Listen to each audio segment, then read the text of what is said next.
Most people spend their entire lives playing a game they've already lost, and they don't even know it.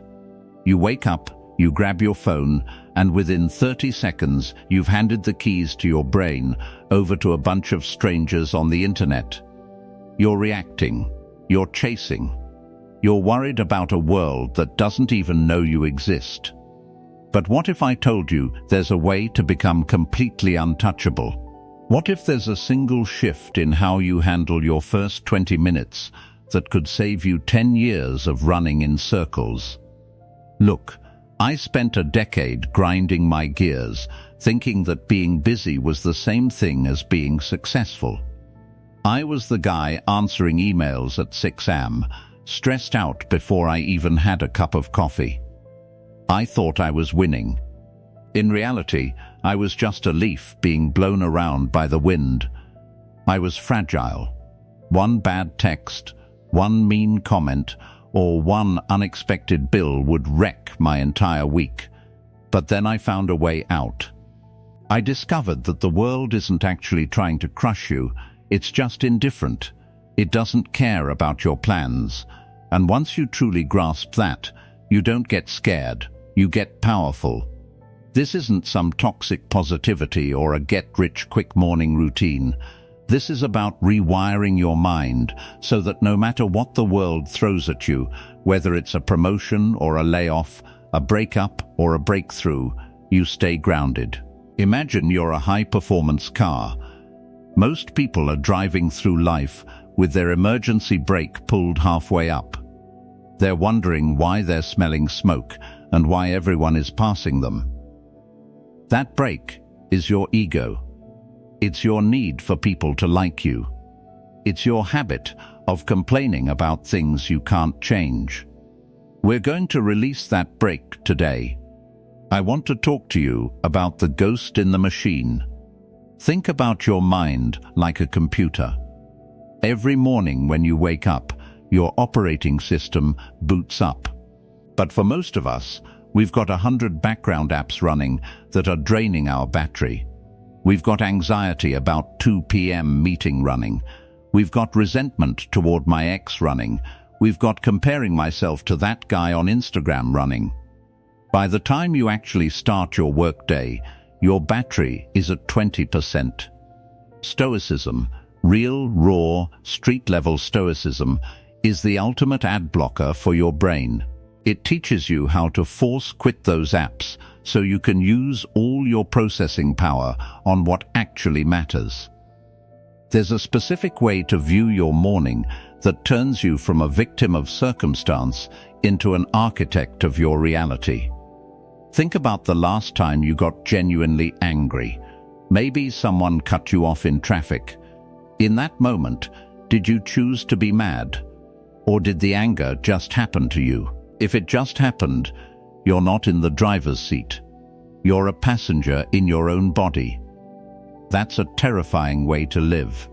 But there's a gap, a tiny, split-second window between what happens to you and how you react. That gap is where your freedom lives. If you can own that gap, you can own your life. Over the next few minutes, I'm going to break down the 7 hard truths that took me 10 years of failure, heartbreak, and burnout to realize. These aren't just tips. These are the fundamental laws of the human psyche that the most successful, most peaceful people on Earth use to stay ahead of the curve. We're going to talk about why your comfort zone is actually a high-interest debt you're paying every single day. We're going to look at why your biggest obstacles are actually your biggest cheat codes.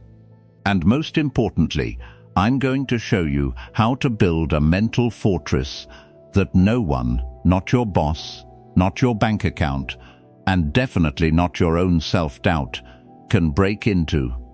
The clock is ticking, but not in the way you think.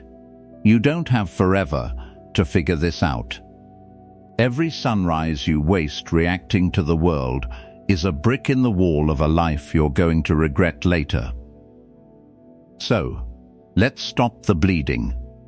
Let's talk about the first shift you need to make, the one that changes how you see every person you meet and every challenge you face. It starts with realizing that you are currently a slave to things that don't even exist. The first hard truth you have to swallow is that you are addicted to your own drama. We all are. We wake up and immediately start scanning the horizon for something to be stressed about. It's like we're checking a spiritual weather app, hoping for a storm, just so we have an excuse to feel something. You think you're worrying because it helps you prepare, but really, you're just vibrating at a frequency of failure. Think about it like this. If you're a captain of a ship and a massive storm hits, does pacing the deck and screaming at the clouds stop the rain? Does it fix the engine? No. It just makes the crew lose heart. In your life, you are the captain, the crew, and the ship.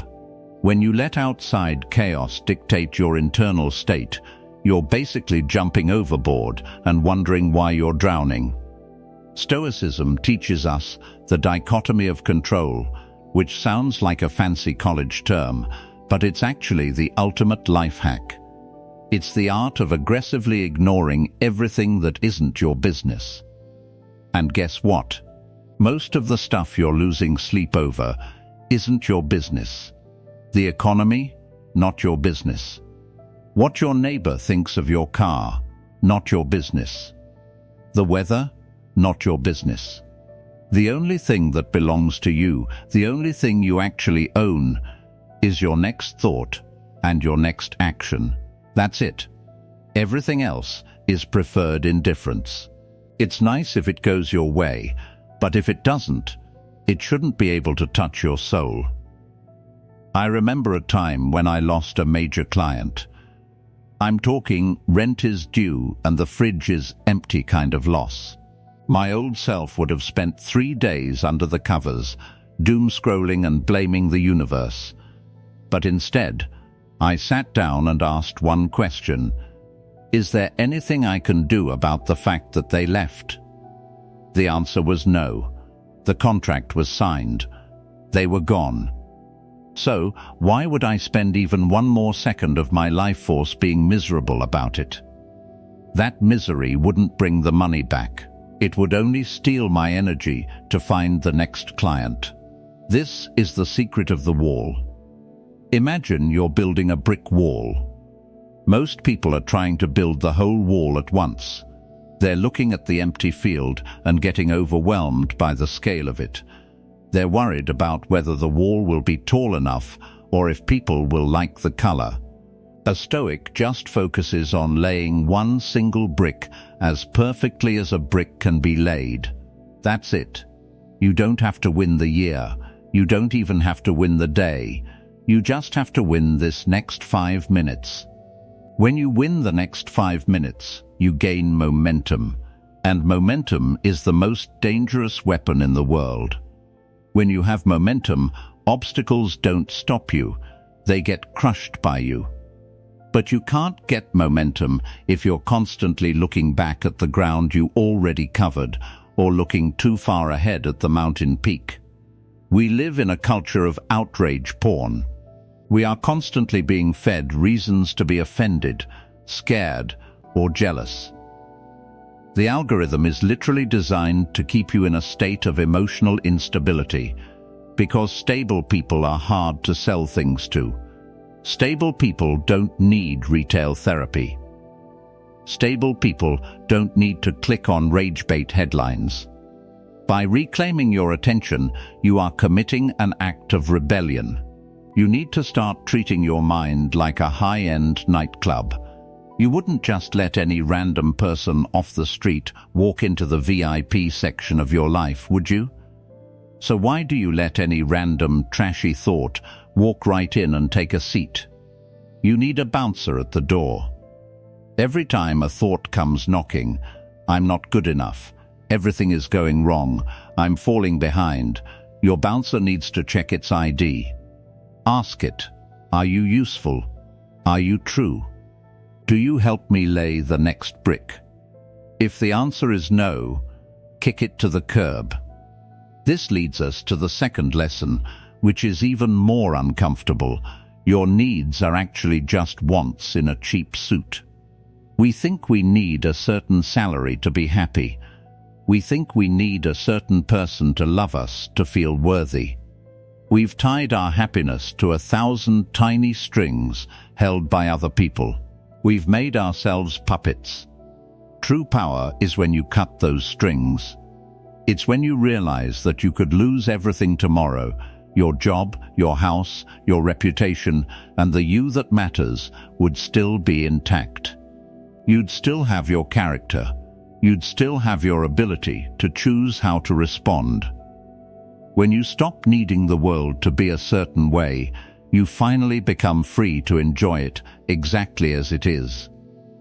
The third lesson is one that most people spend their entire lives running away from: Amor Fati. It's Latin for love of fate. Not just liking your life when things go well, and not just tolerating the bad stuff, but actually loving every single thing that happens to you. I know, that sounds insane. How can you love a flat tire when you're already late for work? How can you love a rejection letter? But think about the most legendary people in history. Think about the movies that make you stand up and cheer. Do they ever feature a main character who had an easy life? No. They feature a person who got dragged through the mud, lost everything, and was backed into a corner.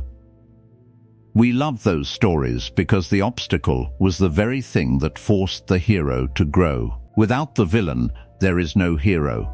Without the struggle, there is no strength. In your own life, you need to stop seeing challenges as problems and start seeing them as fuel. Imagine you are a roaring fire.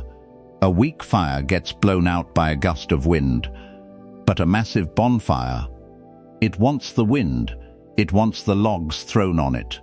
The more you throw at it, the hotter it burns. Every bad thing that happens to you is just more wood for your fire. If you get passed over for a promotion, that's fuel.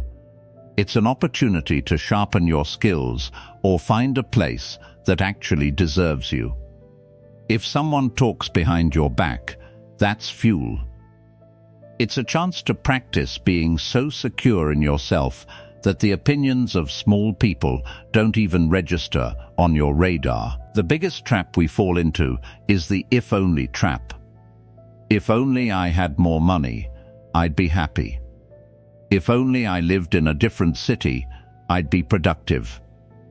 This is a lie your brain tells you to keep you comfortable. It's a way of outsourcing your power.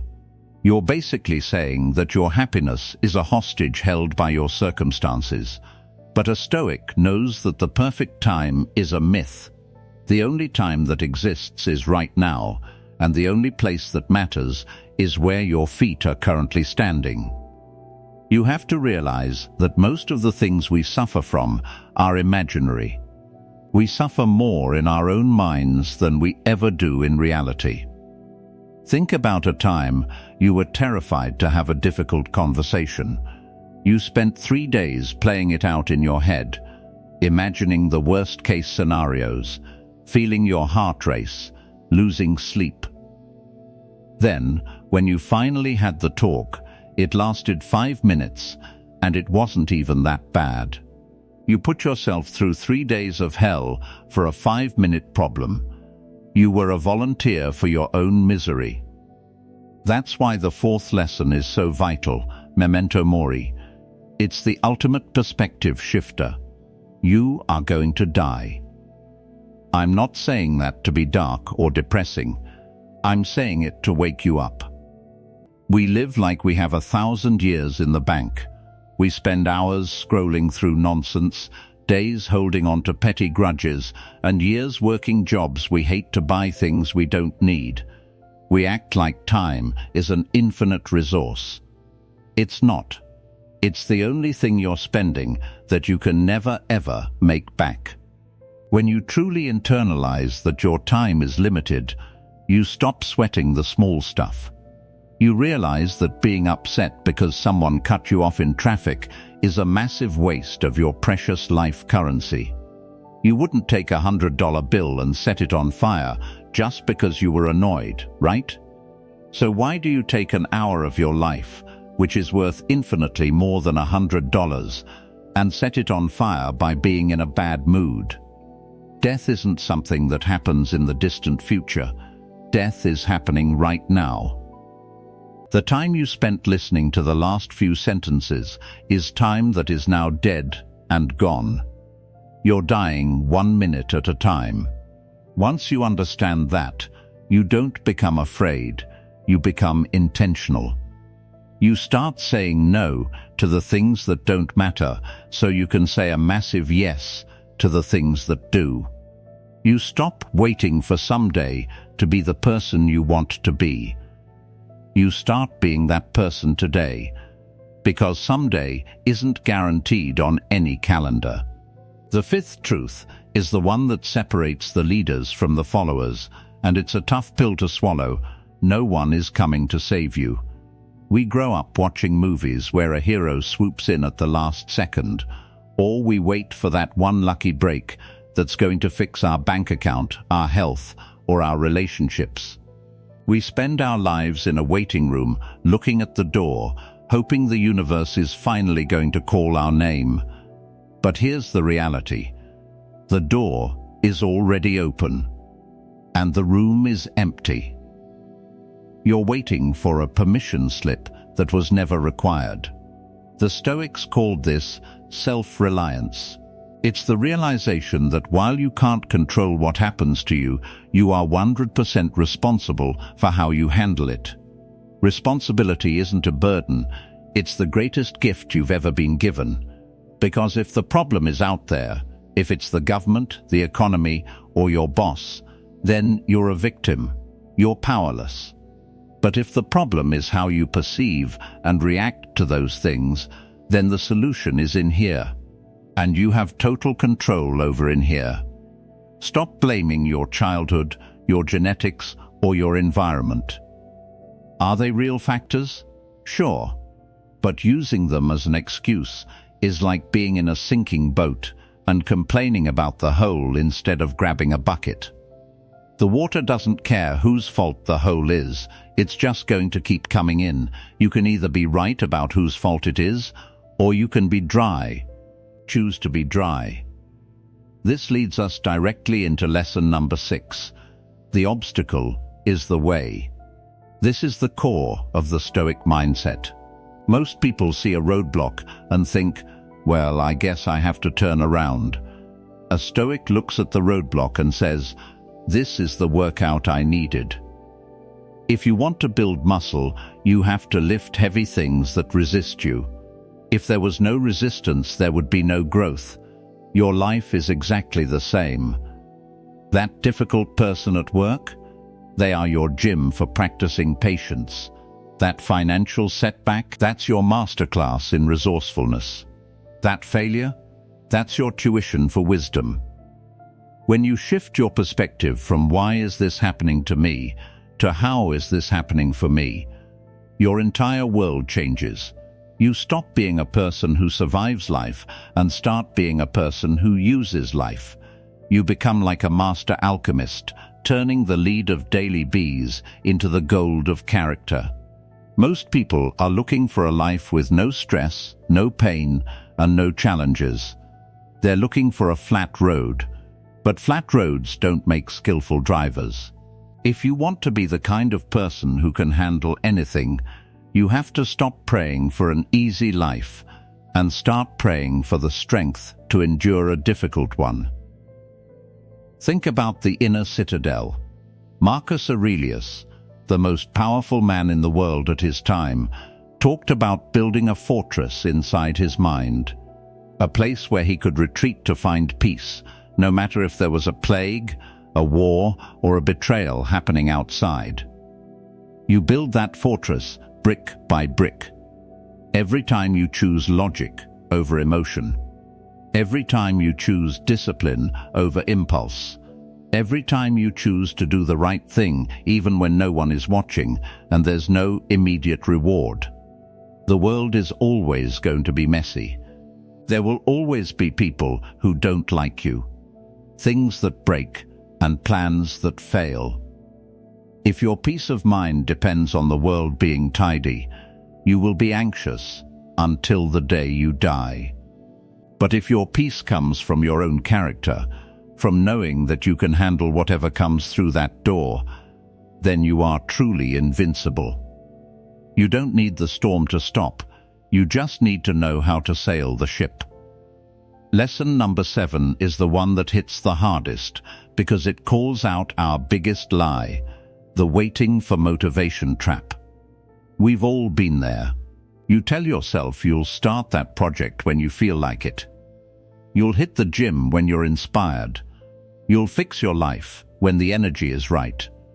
Let's be real, that's just a fancy way of saying you're a slave to your moods. If you only move when you feel good, you're basically a puppet, and your emotions are the one pulling the strings. The secret to a powerhouse life isn't motivation. Motivation is a fair weather friend. It shows up for the party and disappears when it's time to clean up. The secret is discipline. Discipline is the guy who shows up at 4 and when it's freezing cold and the bed is warm. Discipline doesn't care how you feel. It doesn't ask for your opinion. It just does the work. In the US, we're obsessed with hacks and shortcuts. We want the six-pack in 6 minutes and the wealth in 6 weeks. But a Stoic knows that anything worth having is a byproduct of sustained effort over time. It's about the long game. We live in a world of instant gratification, TikTok, fast food, one-click shopping. We've been conditioned to think that if we don't see results immediately, something is wrong. But look at a giant oak tree. It didn't grow 10 feet overnight. It survived 1,000 storms. It pushed through the dirt an inch at a time. It stayed consistent. Most people fail, not because they aren't talented, but because they quit during the boring middle part. They quit when the initial excitement wears off and it just becomes a grind. If you want to be in the top 1% of humans, you have to be willing to do what the other 99% won't. Embrace the boredom. Find joy in the repetition. Understand that your routine isn't a cage. It's the foundation of your freedom. When you have a rock-solid routine, you don't have to waste decision-making energy on what to do next. You've already decided. You just execute. Think about your willpower like a phone battery. Every time you have to make a choice, should I eat this? Should I check my phone? Should I work out? You're draining that battery. By the time evening rolls around, your battery is at 5%. And that's why you end up on the couch, eating junk food and watching mindless TV. You didn't fail. You just ran out of juice. The Stoic answer? Automate your excellence. Set rules for yourself so you don't have to negotiate with your lazy side. If your rule is I don't check my phone until I've written 3 pages, then the phone isn't a temptation anymore. It's just not an option. You've taken the decision out of your hands. This brings us to the concept of sympathia. This is the idea that we are all part of a larger whole. In our modern me-first culture, we think that being a lone wolf is the way to win. We think that looking out for number 1 is the only way to survive. But the Stoics realized that humans are social animals. We're like a hive of bees. What's bad for the hive is ultimately bad for the bee. When you act with character, when you help someone without expecting anything back, when you stay honest even when a lie would be easier, you're not just being a good person. You're strengthening the social fabric that you yourself live in. You're building a reputation that acts as a shield. People think Stoicism is about being a cold, emotionless robot. It's the opposite. It's about having such a strong core that you can afford to be kind, generous, and calm when everyone else is losing their minds. You don't need more information. You don't need another self-help book. You don't need more secrets. You have everything you need right now to be the person you've always wanted to be. The only thing standing in your way is your own refusal to accept that it's going to be hard. And that's okay. Hard is good. Hard is where the value is. Now we get to the part that most people find the most uncomfortable, but it's the real red pill of high-performance living, the art of voluntary hardship. In America, we are obsessed with being comfortable. We want the ack at the perfect temperature, the softest mattress, and food delivered to our door in 30 minutes. We've become so pampered that a slow internet connection feels like a personal attack. But comfort is a slow poison. It makes you soft. It makes you fragile. When you spend your whole life avoiding discomfort, you lose the ability to handle it when it inevitably arrives. The Stoics had a practice called premeditatio malorum, the premeditation of evils. They would literally spend time imagining the worst-case scenarios. Not to be anxious, but to realize that even if they lost their money, their status or their health, they would still be okay. They would occasionally eat the cheapest food, wear old clothes, and sleep on the floor just to prove to themselves that this is the thing I was afraid of. It's not so bad. When you intentionally lean into discomfort, you develop a mental callus. You start taking cold showers not because they're refreshing, but because your brain is screaming no, and you're showing it who's boss. You go for a run in the rain because it's a chance to practice being a person who doesn't let the weather dictate their discipline. Think about your comfort zone like a small circle drawn in the sand. Outside that circle is everything you want: the confidence, the success, the peace. If you never step outside it, the circle shrinks. But every time you do something that scares you, every time you choose the hard path over the easy one, your circle expands. Eventually, you become a person who is comfortable in situations that would make most people crumble. This leads us to the reality of social validation. We are social creatures, and we are hardwired to care about what the tribe thinks. Thousands of years ago, being kicked out of the tribe meant death. Today, we still feel that same death-level anxiety when someone leaves a mean comment or looks at us funny. We are living in a performance society where everyone is a brand and everything is a stage. But here is the truth. Most people aren't thinking about you. They're too busy worrying about what you think of them. Everyone is the star of their own movie, and you're just a background extra in theirs. Once you realize that, the need to impress people evaporates. You realize that living your life based on the opinions of people you wouldn't even ask for advice is a special kind of insanity. Epictetus, a slave-turned-Stoic teacher, used to say that if you want to improve, you must be content to be thought foolish and stupid. You have to be okay with people not getting it.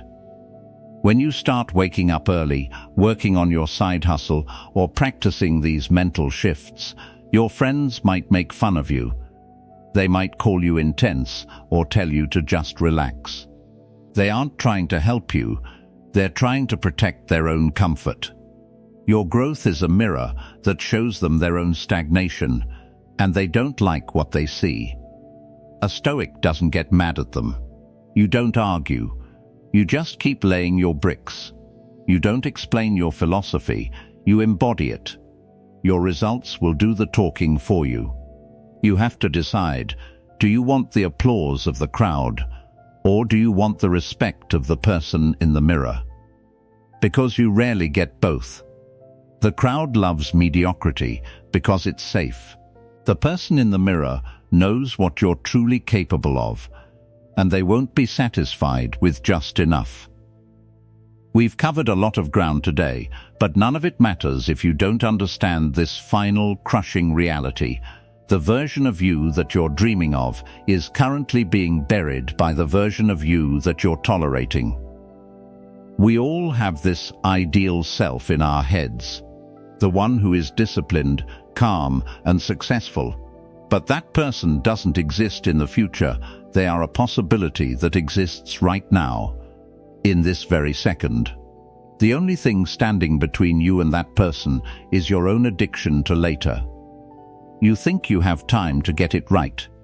You think there's a phase 2 of your life where you'll magically become a beast. There isn't. This is it. This is the main event. There is no rehearsal.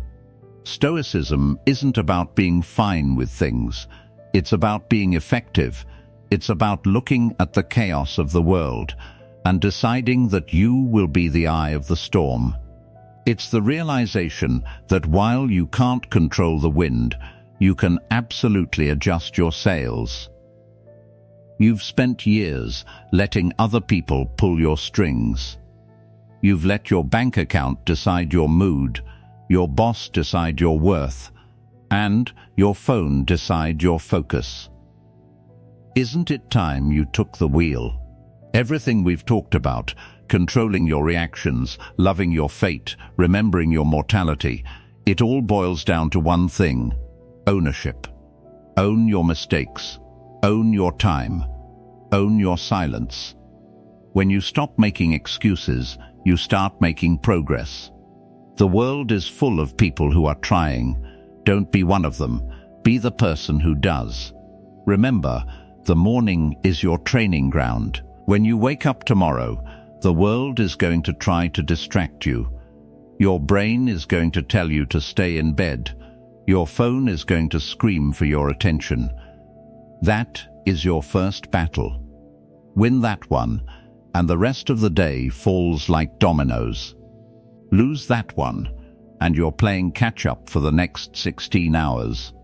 You have the tools, you have the blueprint. Now, you just have to have the guts to be different. To be the person who stays calm when everyone else is panicking. To be the person who works when everyone else is complaining. To be the person who lives according to their own principles, not the world's whims. You were meant for more than just getting by. You were meant to be a force of nature. But a force of nature doesn't wait for permission. It just moves. So, move. Start today. Start right now. Reclaim your mind, rebuild your fortress, and become the untouchable version of yourself that the world desperately needs. If this message hit home for you, do me a huge favor. Like this video, share it with someone who's currently struggling to find their footing, and subscribe to Stoic Origin. We're building a tribe of people who are tired of being victims and ready to become architects. Be part of it. The sun is coming up, and the clock is already ticking. What are you going to do with the time you have left? I'm out. But you? You're just getting started.